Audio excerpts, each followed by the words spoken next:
26 সম্মানিত সাংবাদিকবৃন্দ, আমার সালাম দিবেন, আদাব ও অভিবাদন গ্রহণ করুন। আমি মোহাম্মদ সিরাজউদ্দিন, গোয়াইনঘাট উপজেলা বাউরবাগ এলাকার মৃত আব্দুল মোনাফের ছেলে। আজ অত্যন্ত মর্মাহত হয়ে আপনাদের সামনে হাজির হয়েছি। ন্যায় বিচারের স্বার্থে কিছু বিষয় উপস্থাপনার জন্য আমার আহ্বান। আপনারা এখানে হাজির হয়েছেন, এর জন্য কৃতজ্ঞতা প্রকাশ করছি। সাংবাদিক বৃন্দ, বন্ধুগণ, গত কুরবানির ঈদে গোয়াইনঘাট উপজেলা রাধানগর গরুর বাজার 1,10,05,200 টাকায় উপজেলা প্রশাসন থেকে এক সোনা বন্দোবস্ত গ্রহণ করি। গত 18 জানুয়ারি 2026 ইংরেজি তারিখে 100 নম্বর স্মারকে প্রকাশিত 1433 বাংলা সনের হাট বাজার ইজারা ও বিজ্ঞপ্তির প্রেক্ষিতে দরপত্র দাখিল করি। গত 3 ফেব্রুয়ারি 2026 তারিখে মূল্যায়ন কমিটির সভা সর্বোচ্চ দরদাতা হিসেবে উপজেলা প্রশাসন থেকে আমাকে হাটটি ইজারা দেওয়া হয়। দুটি পে অর্ডারের মাধ্যমে একটি 15 লক্ষ টাকা আর একটি 13 লক্ষ টাকা উপজেলা প্রশাসন নির্ধারিত ব্যাংকে অ্যাকাউন্টে প্রদান করি। 12 মার্চ 2026 তারিখে 61,67,200 টাকা চেকের মাধ্যমে উপজেলা প্রশাসনের নির্দিষ্ট অ্যাকাউন্টে প্রদান করি। সেই প্রসঙ্গে ব্যাট 12,22,800 টাকা, আয়কর 8,15,200 টাকা পূবালী ব্যাংকের মাধ্যমে পরিশোধ করি।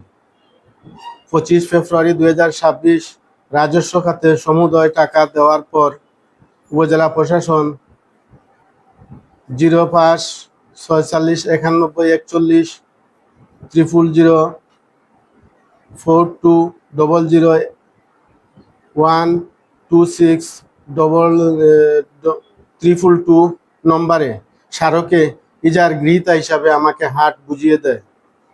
জাতির বিবেকবান সাংবাদিক বন্ধুগণ, উপজেলা প্রশাসনের পক্ষ থেকে এক সোনা বন্দোবস্ত আমাকে হাট বুঝিয়ে দেয় গোয়াইনঘাট দায়িত্বপ্রাপ্ত তহসিলদার, কিন্তু হাট ইজারা দেওয়ার পর উপজেলা প্রশাসনকে নির্ধারিত হাট ব্যতি রেখে অন্য কোনো পশুর হাট ইজারা দেওয়া হয়নি। হাট বুঝিয়ে দেওয়ার সময় অবৈধ হাটের ছবি ভিডিও তহসিলদারকে দেই। সেগুলো উপজেলা নির্বাহী কর্মকর্তাকে তার মোবাইল হোয়াটসঅ্যাপেও দেই। তিনি আশ্বস্ত করেন এইটি যথাসময়ের সমাধান হবে, কিন্তু এ ব্যাপারে কোনো উদ্যোগ গ্রহণ করেন হয়নি। তারপরও ইজারকৃত হাটের বিপরীতে কিছু অসাধু চক্র অবৈধভাবে গরু ছাগল হাট বসাইয়া এতে সরকারিভাবে ইজারা দেওয়া রাধানগর গরুর বাজারের আয় মারাত্মকভাবে ক্ষতিগ্রস্ত হয়। অবৈধ হাট বসিয়ে গরু ছাগল বিক্রি করা সরকারি রাজস্ব বঞ্চিত হয়। উপজেলা প্রশাসন ও তাদের নিয়ন্ত্রণে কোনো পদক্ষেপ নেয়নি। এ ধরনের অনিয়ম বাজার বসিয়ে গরু ছাগল ও কেনাবেচা করা হয়। ব্যবস্থাপনা শৃঙ্খলা হুমকির মুখে পড়ে। কলম সৈনিক বন্ধুগণ, উপজেলা গোয়াইনঘাট বাজারে নৌকার হাটে জন্য এক সোনা বন্দোবস্ত নেয় গোয়াইন গ্রামের ইন্নুশালীর ছেলে মোহাম্মদ হাফিজুর রহমান। বাজারটিতে গরু ছাগলের হাট বসানো কোনোই অনুমোদন না থাকা সত্ত্বে গণপ্রজাতন্ত্রী বাংলাদেশ সরকারের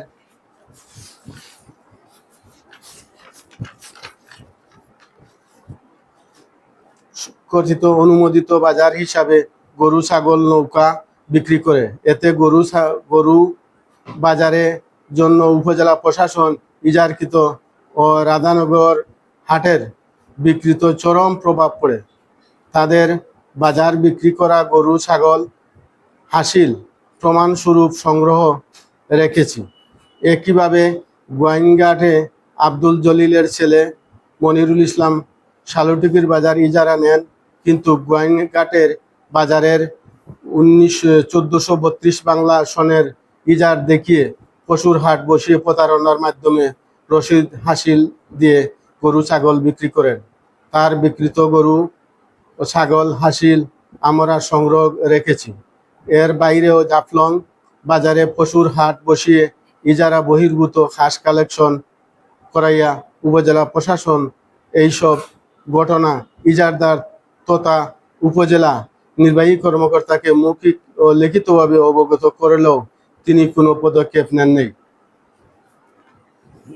সমাজের দোপন সাংবাদিক বন্ধুগণ, আমরা সরকারের কাছে থেকে টাকা দিয়ে গরু বাজার ইজারা নিয়েছি, কারোর সাথে লাঠিওয়াল বাহিনী নিয়ে বিবাদন জড়ানোর জন্য কোনো নয়।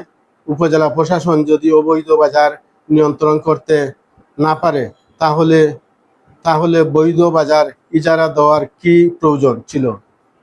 অত্যন্ত আমাকে ক্ষতিগ্রস্তর সম্মুখীন করা সমীচীন হয় নাই, কেননা আমরা ব্যাংক লোনের টাকা রাজস্ব খাতে জমা দিয়েছি, হাট নিয়েছি ব্যবসা করার আশায়, 2 পয়সা লাভের আশায়, কিন্তু উপজেলা প্রশাসন ও ইজারাদার বৈধ বাজার দিলেও অবৈধভাবে নিয়ন্ত্রণ করতে পারেনি।